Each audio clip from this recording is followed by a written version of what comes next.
It is a great pleasure to welcome you on behalf of Fondation Paler to this evening's discussion on collecting and curating media art. I would like to briefly introduce our renowned guests, Julia Stoschek, Han Nefkens and Daniel Birnbaum, who have very generously accepted the invitation to join the panel and share their expertise and experience with us. Mostly taken from the respective websites, these introductory words are far from giving an encompassing presentation. It is, however, informative and exciting to understand the focus of their individual engagement with and approach to media art, or time-based art or moving image art. Han Nefkens is an art collector since 2001. In 2016, he decided to exclusively focus on video art, which was, as he points out, his first love, and instead of buying existing works, he commissions and helps new works to come to life. The Han Nefkens Foundation, set up for this purpose, supports emerging and mid-career international video artists by financing production and providing them with an international platform through awards, scholarships, commissions and residencies. Through its activities, the Han Nefkens Foundation has an extensive network in Asia, the Americas, Africa and Europe, enabling it to present the new videos created by the artists to a global audience. The Julia Stoschek collection was founded in 2002 and is since then dedicated to collecting, conserving and presenting time-based art. As one of the world's most comprehensive private collections of time-based art, more than 860 works by more than 280 artists across the genres and generations offer an overview of time-based art from the 1960s to today, with a strong focus on works made after 2000. In order to make the collection accessible to a larger public, Julia Stoschek opened the Julia Stoschek collection in 2007 in Düsseldorf, followed by a second exhibition space in Berlin that opened in 2016. The long-term goal of the Julia Stoschek collection is to make the entire collection gradually available online, eventually leading to an open access digital collection platform. This process has started recently. And finally, Daniel Birnbaum, the moderator of the panel.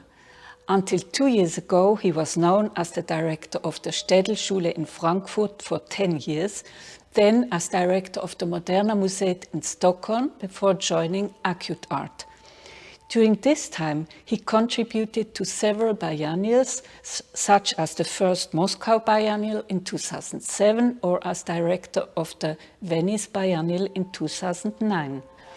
Since 2 years, he is director and curator of Acute Art, an institutional initiative that collaborates with leading international artists, providing access to cutting-edge technologies that allow them to translate their creative vision into new digital mediums, including virtual, augmented, and mixed realities.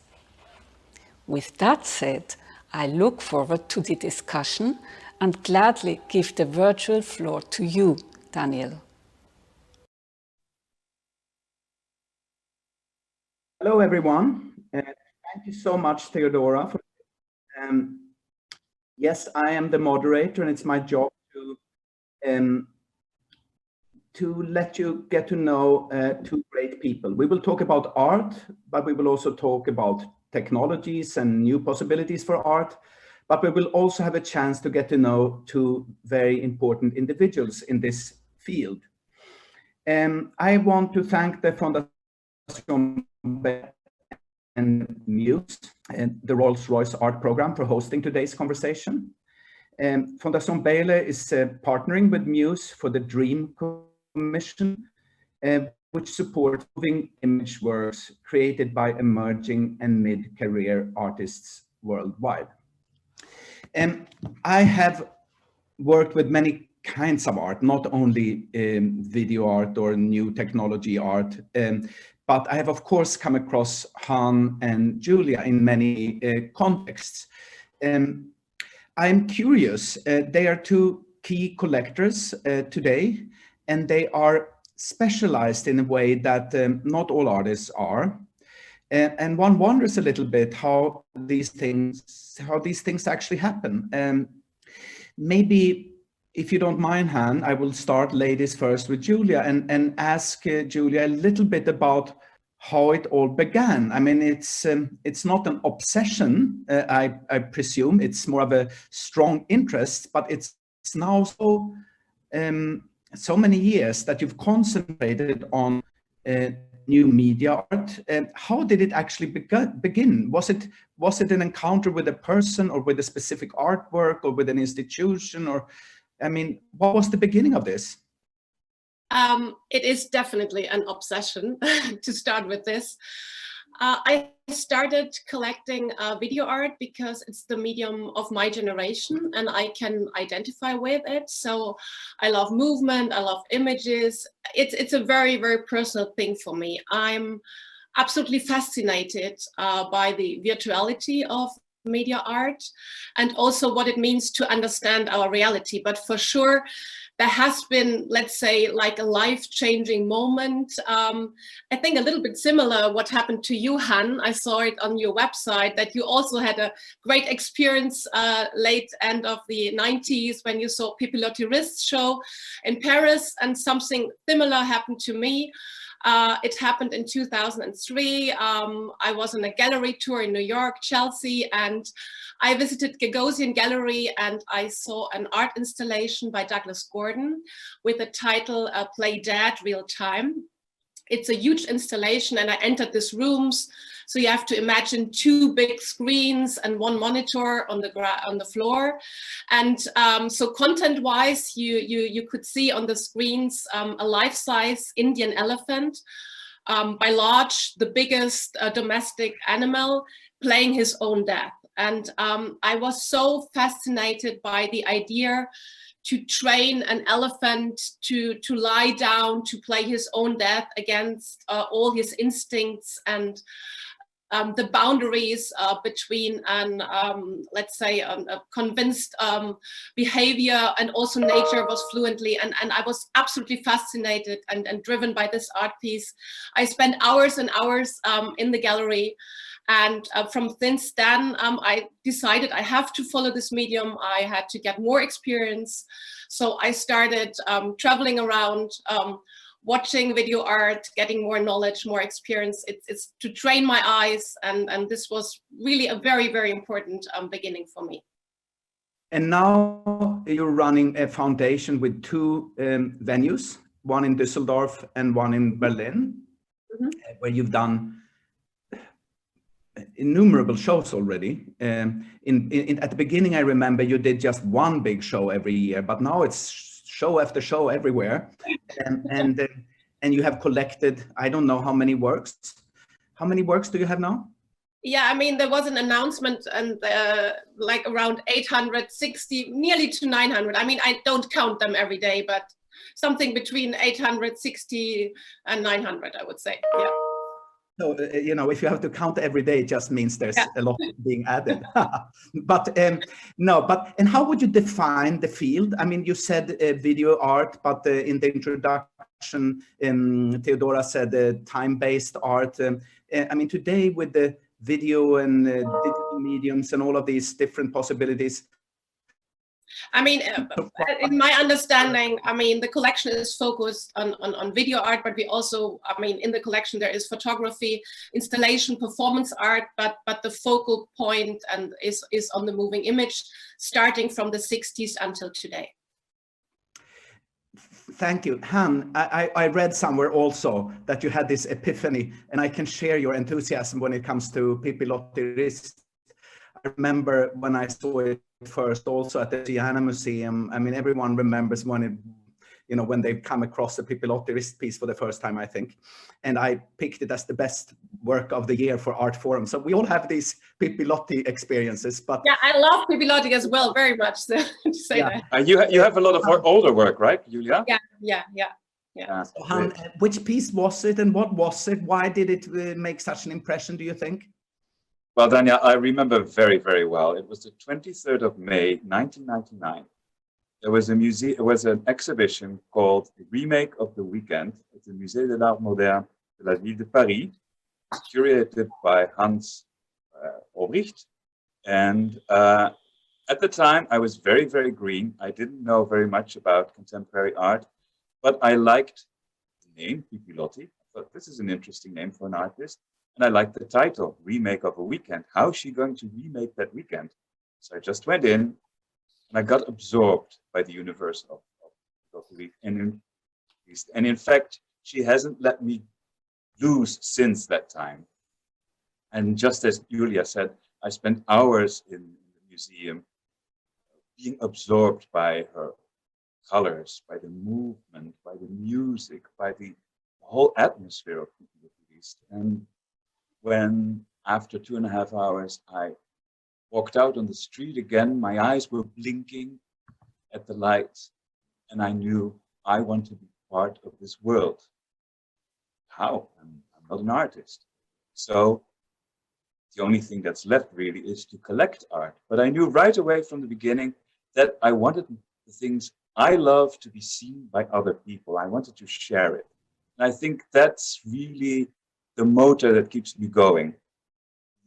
Enormous desire to share what I'm passionate about with other people. And just as Julia said, in the beginning, if you don't know that much, you have to think about what you want to do. You talk with a lot of people. I talked with a lot of people from museums as well to see how we could collaborate. And finally, I found someone to collaborate with. That's Charles X, who at the time was the director of the Centraal Museum in Utrecht. He's now the director of the Museum Boijmans van Beuningen. We made an agreement. The artworks that I would buy and that fit in his collection would become part of the museum as a promised gift. So in other words, when I'm no longer there, the artworks will still be there at the museum.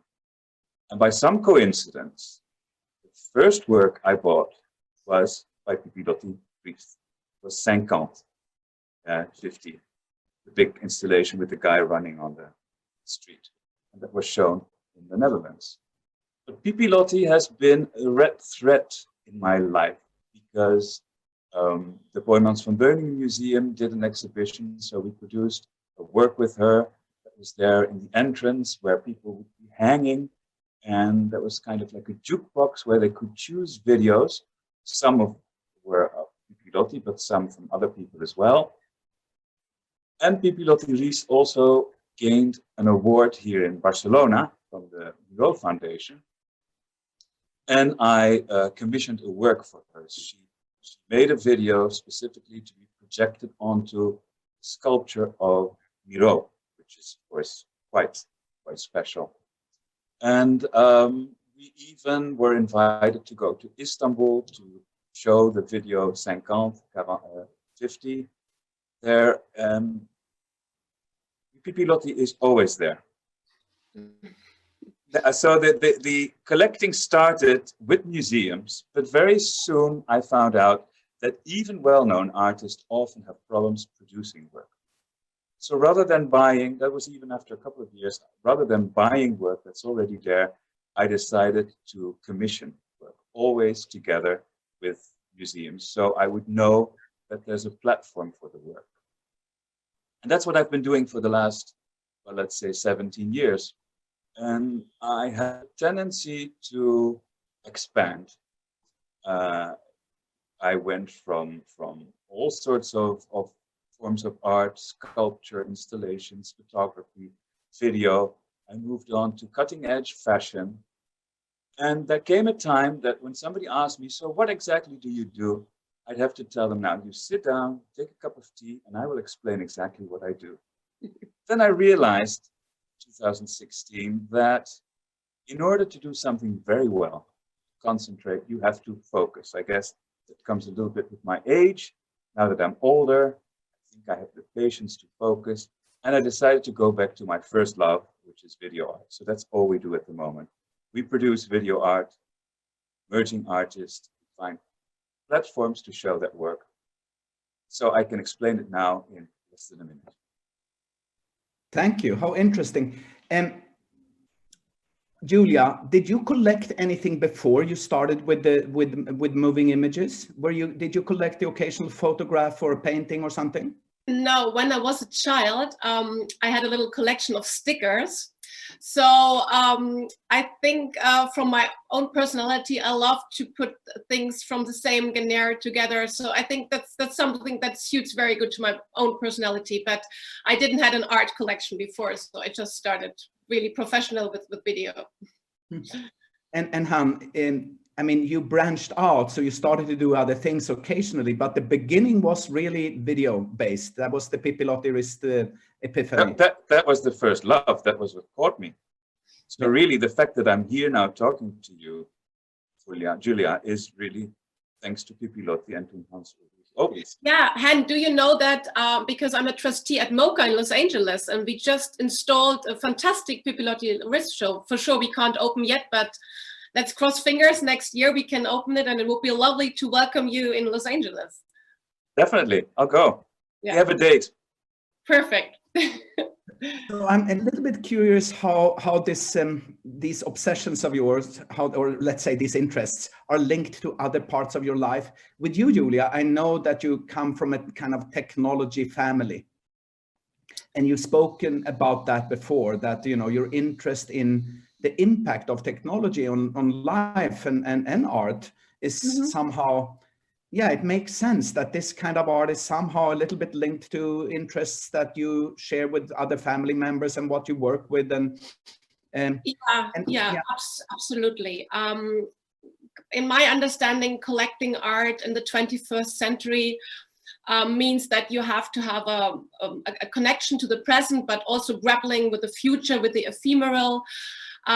We do live in the digital world, surrounded by the moving image, and I'm super driven by contemporaneity. So I understand the collection as an archive of temporalities. And what I'll try to do with the collection is to create an image of the social and cultural conditions of my generation.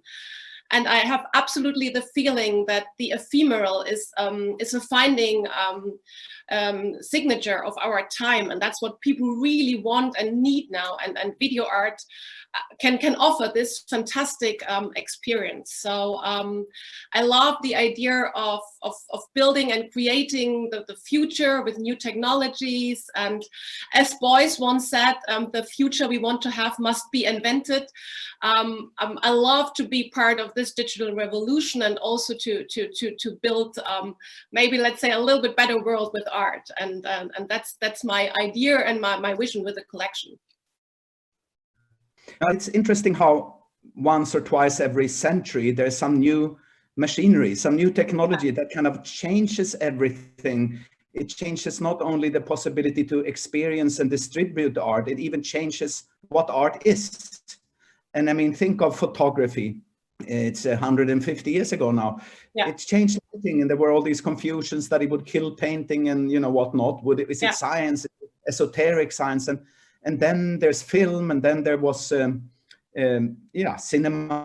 Yeah, and now we have VR and AR. I mean, you are the expert of that. So we started a collaboration. Artists have the possibility to create completely new artistic languages with these new technologies, and I think this is so exciting and so fascinating for me. So I can't change it anymore.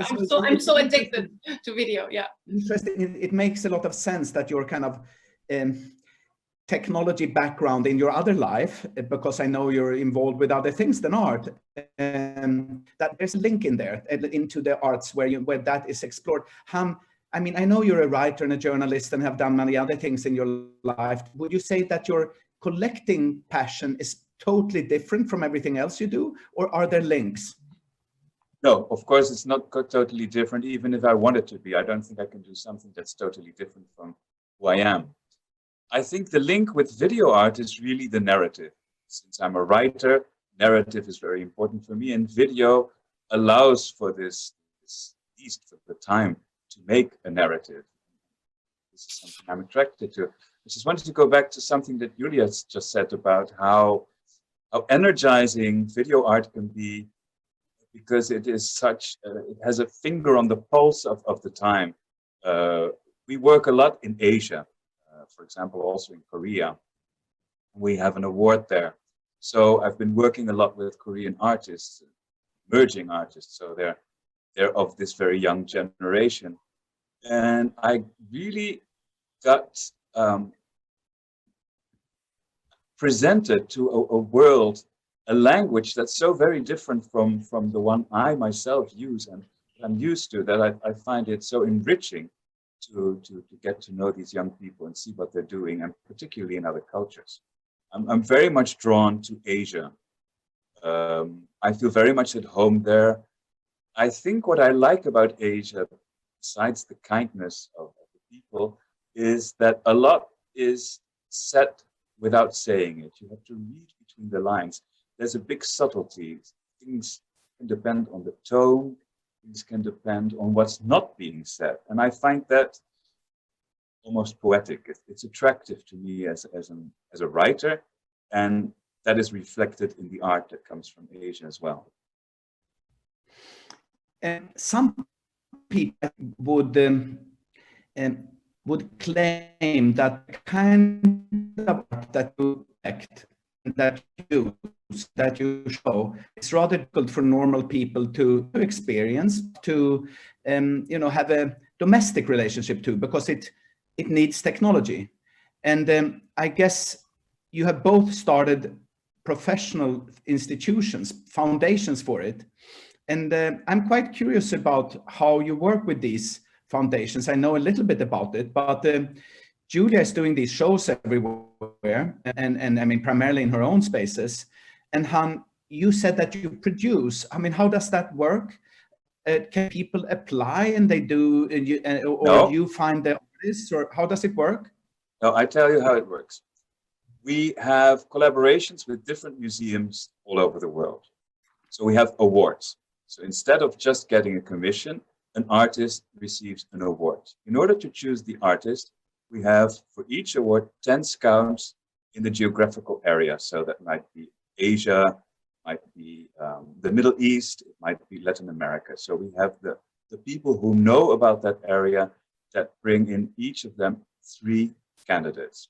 So I want you to imagine just this incredible pleasure that I receive 33 candidates, 33 artists from, let's say, Asia, from Cambodia, from Afghanistan, from Pakistan, artists that I've never heard of. Just this wonderful gift that I receive, being able to get to know what's going on in those parts of the world. We do a pre-selection together with the different art institutions we work with, because the works travel. It's not just one art institution. We show the works in Singapore, in Manila, Kuala Lumpur, in Seoul, in Geneva, in Brussels, Barcelona. So the directors of all these art institutions are a member of the jury, and together we decide who is going to be the winner. That winner will produce a work. He or she has about a year time to make that work, that will then be shown in all these different venues. Beautiful. Now, very, very interesting. I'm thinking of producing is one thing, hosting and exhibiting is one, and collecting is yet another challenge. And a tiny anecdote, many years ago, I think it's almost 15 years ago, I was asked to curate works out of a quite well-known American collection called the Cramlich collection. And I selected, I think, 7 or 8 works and made a show at the MIT List Gallery. And it worked, but it was very difficult. And I mean, I had backing from the most sophisticated technical university maybe in the world. And it just showed how the technical challenges sometimes with these work that actually, they use what we would refer to as outmoded technologies already. It wasn't so easy to find always the right things. I'm curious about, what you see as the main challenges when you collect it. Really, and technologies age too. And I mean, what are what are challenges that you encounter in when it comes to that aspect? Maybe Julia, you can start.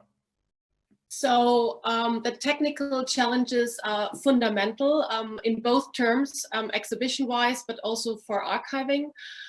I mentioned before that I have a lot of historical art pieces in the collection, 60s, 70s. They were produced in older formats, for example, like 16 millimeters, 35 millimeters. So on one hand, we try to save the hardware, if there isn't hardware. So we have a special climax control archive. And on the other hand, this is one of the strategies of the collection, is to digitize the completely collection and always to convert to the newest formats. But it's a lot of effort. And as you mentioned before, for the historical art pieces, I try to acquire old monitors, for example, for a Nam June Paik installation. And it's not easy. But this is also a reason why I think it's so impossible to digitize the complete collection. So to give it to the next generation. So we have to convert every work always to the next and to the current formats. And this is a big challenge, I have to say, definitely, yeah. And so Julia is somehow going back and forwards in some sort of a double step here. You know, she's actually trying to find the works also historically, I guess, you know, from the 70s and 80s. How far back do you go? The oldest art piece is from 1963. It's Bruce Nauman. Yeah. So it kind of starts with the appearance of the video camera or something. Yeah. It happens in 1960, 63 with the Sony, the Portapax. That was the first mobile video camera that came on the market. Yeah. Yeah. And Han, I know where it started, obviously. Yes. But now you go full with, you know, totally forwards into the future, I presume. Yes, as far as the technical aspects, of course, since all of my art collection is museums, I don't have to worry about that. It's theirs now. You're so lucky. So I'm outsourcing my problems. And then with the new productions, it's obviously the artists themselves who come up with the way. You can adjust to that. But you're very right, Julia, that it seems so easy to project a video, but it really isn't. When I started with focus on video art, I thought, oh, this is very good because we can show it everywhere. We don't have any transportation costs. Yeah, easy to travel. I know. Yeah. And no insurance costs. But then, of course, you come to the situation when the works have to be shown in a certain environment. Yeah. This is extremely important for the artist. So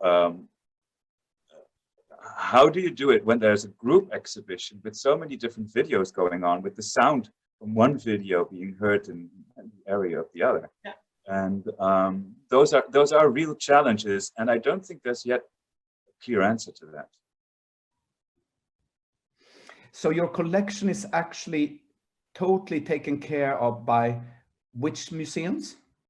Particularly the Museum Boijmans van Beuningen, the Rijksmuseum in the Netherlands. I'm from Holland originally, so that's where the Pont in Tilburg, Huis Marseille in Amsterdam. So Dutch museums. And which museums would you say in the world are the most advanced when it comes to these kinds of I mean, I have worked for normal institutions or normal, let's say, mainstream art institutions for my whole life, almost in Germany and Scandinavia and a little bit in the US. And I mean, I know that in some places they are at least very interested in this kind of technical experimentation.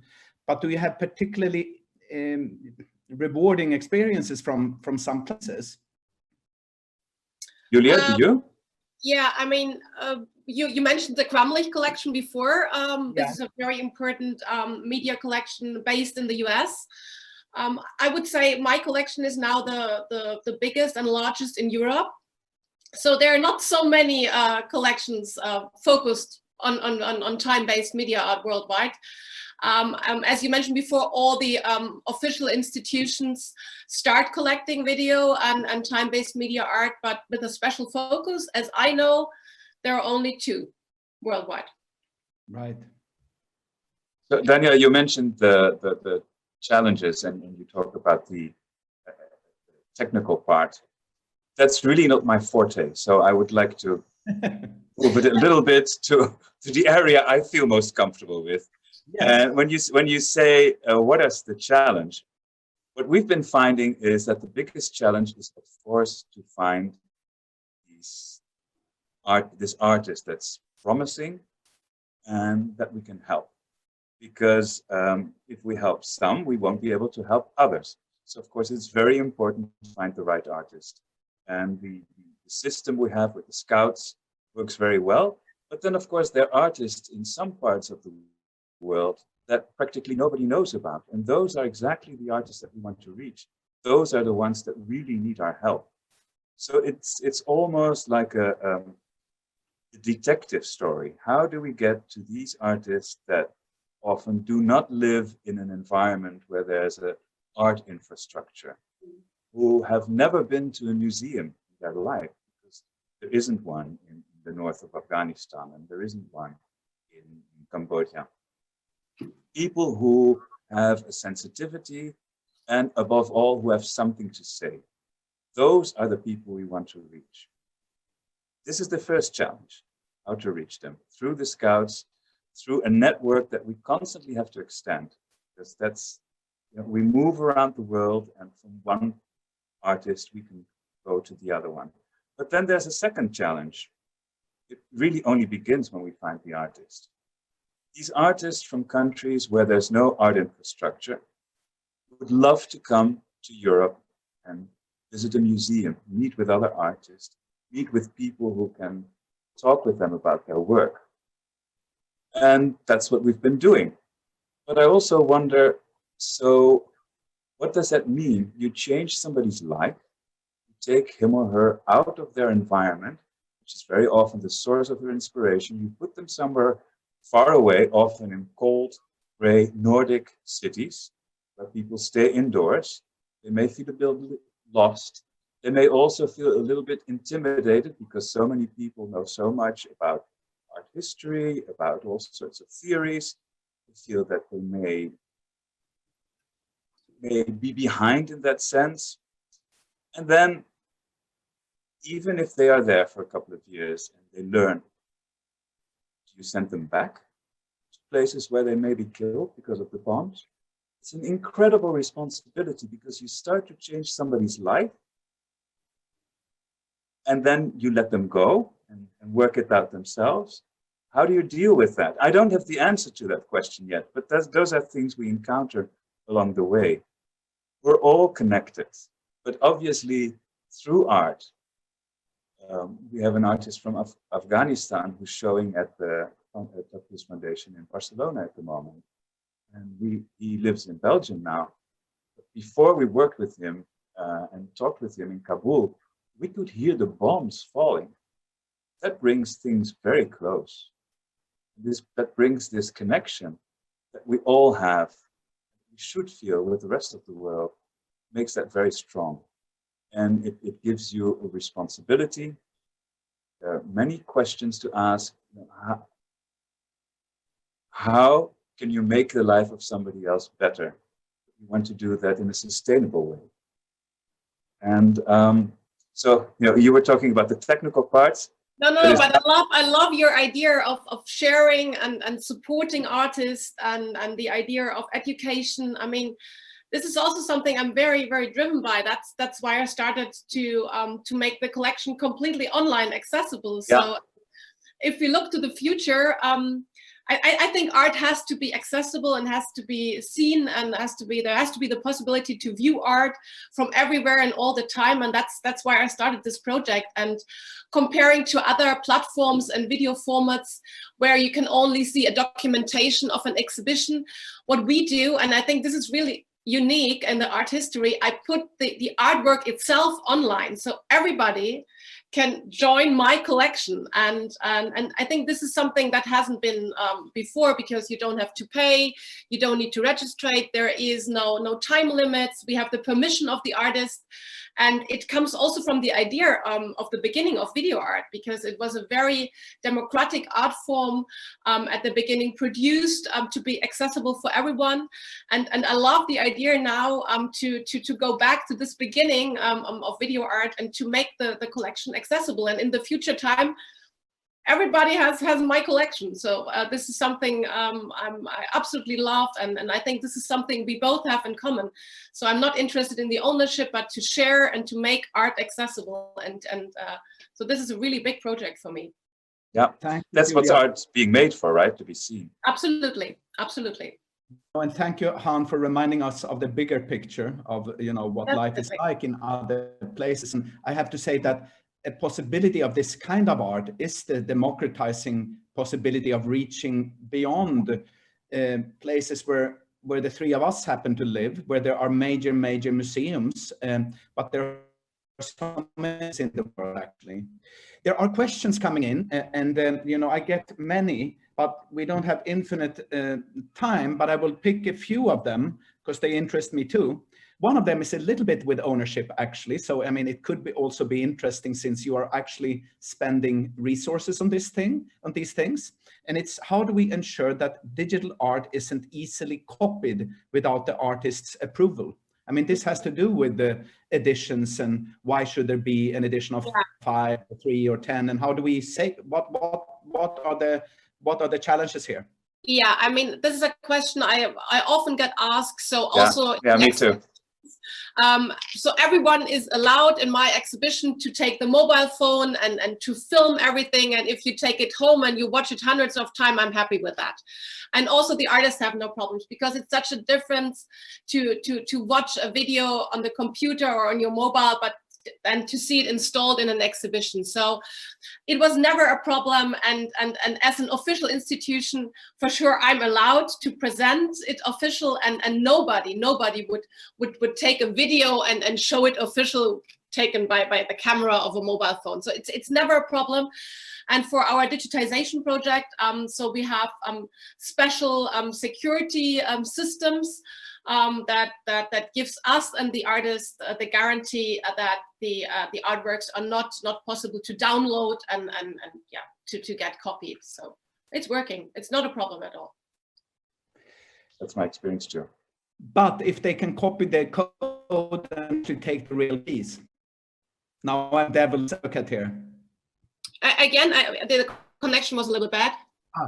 I mean, one thing is to take a photo inside your exhibition, but the other one is there's a way to kind of duplicate the actual piece. Yeah, but what happens then? You join it at home on your computer, or you join it at home and beam it on your wall in your living room. You can't show it official. You can't make it as an official exhibition. So join it.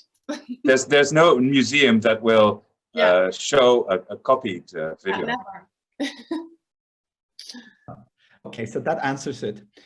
Another question, which of course is very close to my heart, considering what I'm working with today, is what future technologies will artists be using to create new media art?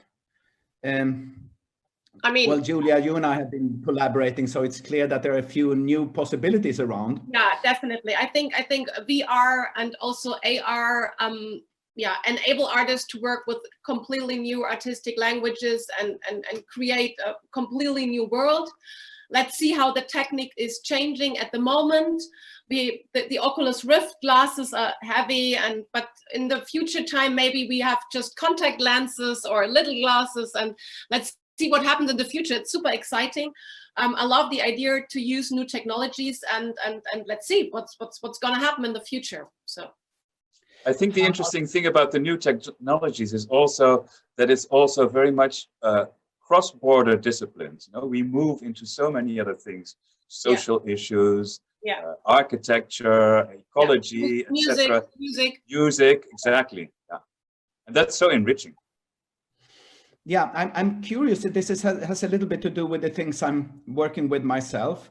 Actually, next week we open the biggest augmented reality show ever produced here in London, Along the River, and it will be Chow Fei and Olafur and Darren Bader and many other artists. And it's totally beyond institutions now because it just happens in the outside. Yeah, and everyone with a smartphone can use it. That's fantastic. Exactly.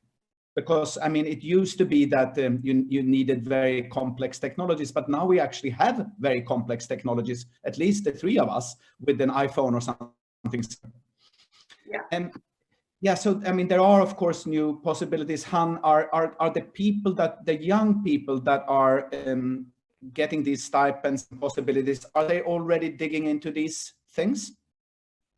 Yes, I remember working with a Korean artist, Haechung Kim, and he made a video. Part of it was filmed with his telephone, and it was about how reality and fiction sort of overlap and become sometimes indistinguishable, about how that's part of young people's life.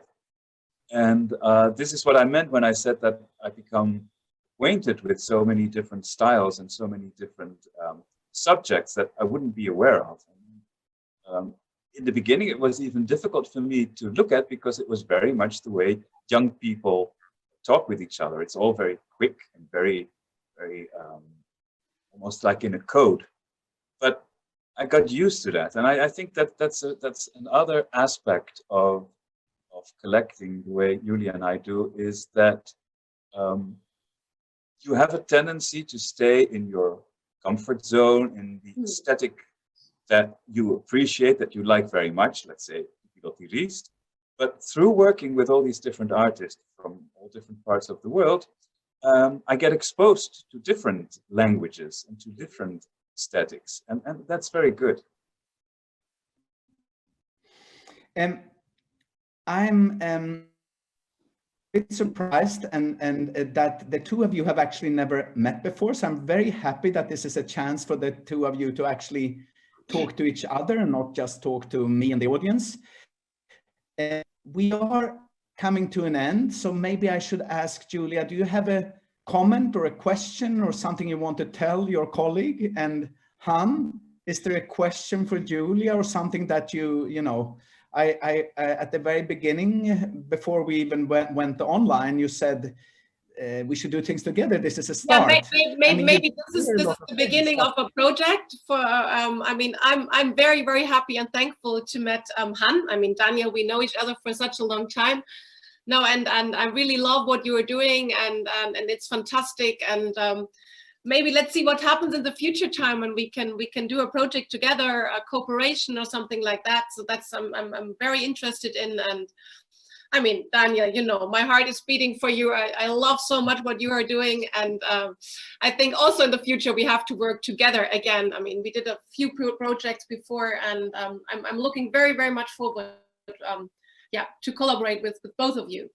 Thank you very much, Julia. That's very nice, and it's I feel the same way.